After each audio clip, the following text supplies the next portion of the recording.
And we're back here on Frank Talks, Pleasures and Lifestyles. And I'm Frank because I have to be. Let's continue with our interview with Ross Jeffries. Ross, you still there?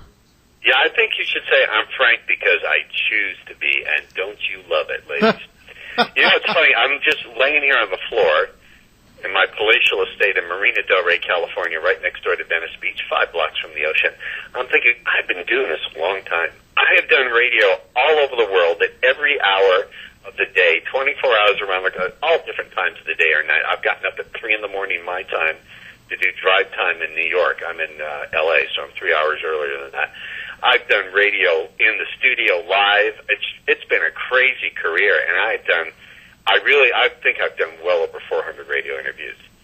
And occasionally I like to turn the tables on the host. So I'm going to do that right now and say, Frank, how did you come to Speed Seduction? How did you discover it? If you don't mind me turning the tables and pulling a fast one on you, how did you come to Speed Seduction? How I came to find Speed Seduction. In my autobiography, From Loser to Seducer, I talk about a number of bad things happening to me, including losing my ex-fiancée to one of my best friends. And I just reached a point where I hit rock bottom, and I had to make a choice. Either I kill myself, or I finally figure out my love life. I finally figure out how to get along with women and how to make a relationship work. Now, I want to stop you right there, because I think women who are listening to this broadcast should understand that that's not uncommon. That I've heard this story from literally hundreds of guys who said to me, you saved my life. I was ready to commit suicide. I would have committed suicide had I not found your work. This level of frustration and loneliness is beyond epidemic. It's pandemic. If women, for a moment, could really, truly understand the level of despair that so many men are walking around pretty successfully disguising, their hearts would burst open. They really would if they could see it. And I'm not saying there isn't pain inflicted on the other side. I get it. But I think if we're ever going to start really getting along, we need to acknowledge each other's pain without blaming each other for it. I just want women to get that many, and Frank, I get you're not a bad guy. You were never looking to be like a usurous womanizer. You just wanted to have some choice and be happy. All I really wanted at the time was I just wanted my ex-fiancée back and to have a relationship. Yeah, they always do. They come to me, I go, no, this is not the way, my son. Trust me. Follow in the footsteps of Sarge, and you shall find moist abundance. Well, I continued on that path. I didn't know where to start. And when I got to eBay, I simply did a search under the word seduction, and I found some of your products. I read the description, checked out your website, and that's how I came across your material. Very good. And that's... I know it's made a difference, and I'm glad to hear it. It's made an incredible difference. I've written an autobiography, From Loser to Seducer, where I talk about getting stood up at the prom, losing my ex-fiancée to my best friend, going 5 years with no sex, and turning that around. Stop right there. Women who are listening to this who are even halfway attractive can't understand that. 5 years without sex, that's crazy. You know, they can always get a booty call if they want it. Absolutely. It's beyond belief what men go through. Your story is not uncommon. It's very common. And I went from all that, the 5 years of no sex, and turning it around, having 5 girlfriends at the same time, having a poly date, which is dating 2 women on Valentine's Day to the same dinner date, and having a great experience with that. There's no better feeling than walking the street with a girl on each arm that both think you're the tops and that you think really well of them. And that's I don't know what you look like. You're a great-looking guy? Not at all, dude. I am... When I started this, I was way over 300 pounds. I was morbidly obese. I was so big, I could not stand up out of the chair for more than 20 minutes, or I'd be in incredible pain in my feet. And I've lost some of the weight, but I'm still a big guy. If you all visit my website, franktalks.com, you'll see pictures. I'm still a big guy. The most attractive thing about me is my eyes. I got really nice eyes. Other than that, forget it. That's fine by me. After everything I've been through, I want someone who makes me happy. Not someone who's just a pretty face. Amen. And that's what all men should come to.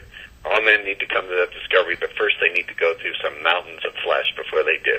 Let me ask you some more questions about your own story, if you don't mind continuing to switch it around on you. Sure. When you first got my products, did you believe they worked? Did you believe the claims I made? Or did you think, well, it's even 1/10 is true? It's worth No, I didn't. When I was going on faith, I was figuring, well, I'm going to try this.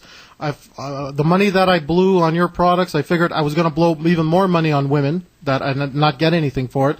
I figured if even you could provide me with a fraction of what you promised, then it would make just that much more of a difference. Now, the first time you tried it, and it actually worked, whenever that was, and that woman actually, you saw that she wanted you. I mean, let me ask you this. Oh, we got a call, Ross. Let's go straight to the caller. What do you say? Hi, you're on the air at Frank Talks. My name is Link. I come from Waterloo, Ontario. Ross, can you hear him?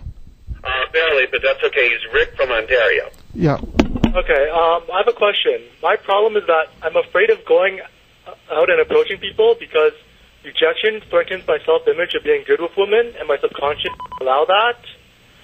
What can you suggest to help me fix that? Did you hear the question? I think he said he's afraid to approach people because why? Can you repeat that, Rick? Sure. Because getting shot down by women threatens my self-image of being good with women. I'd stop him right there. Stop right there. The whole metaphor of being shot down is ridiculous. You're not an airplane. They're not a missile or an artillery shell, and you're not going to crash in flames and explode. The worst that's going to happen is you're going to find out that someone doesn't want to talk to you. And guess what? Women are like Doritos. Eat all you want, we'll make more. There are billions of them. So no one is shooting you down. The worst that's going to happen is you're going to discover that someone doesn't want to play with you in the way that you want to play with them. You've got to start taking on that mindset. As long as you hold that metaphor in the back of your mind of being shot down, then that metaphor is actually going to be an umbrella of consciousness under which every other thought is subsumed. I'm very serious about that. I'm very, very serious about it. So I would first and foremost get rid of that metaphor and find a more useful one. That's number one. All right. It's just that my subconscious, the protection of ego, is not letting me approach because I'm afraid that the interaction not turning out well would mean that I'm not. Well, I think that's mostly BS. I think it's that metaphor that's stopping you first and foremost. Okay, and change that metaphor into something more useful. Second, if you want a different result, and Frank knows this as being a successful user of my material, if you want a different result, you've got to rehearse it. You've got to rehearse a different result if you want a different result. You understand? You must. I should rehearse. You need to begin to vividly rehearse how you'd like to talk, how you'd like to feel, how you'd like to act. If you don't vividly rehearse it, you'll stay stuck. Frank, you can give him some counseling. You've been in this situation. How did you overcome your fear of getting shot down, approaching?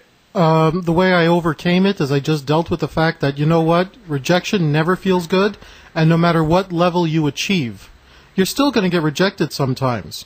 It's just that you don't take it as personal, and you just continue to plow through, even though you may deal with the fact that you got rejected.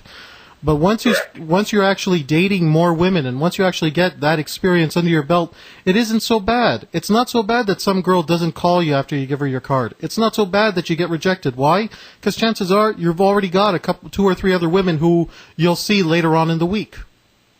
It's just a lifestyle change. Frank, I want to ask you a question. Thank you, caller. The first time you used this and a woman actually grabbed you, and when you ended that 5-year sex fast, you actually ended it and had sex with the first woman in 5 years, were you thinking, thank you, Ross Jeffries? Or were you thinking, oh my God, it really works, he wasn't lying? What went through your head? Well, okay, there's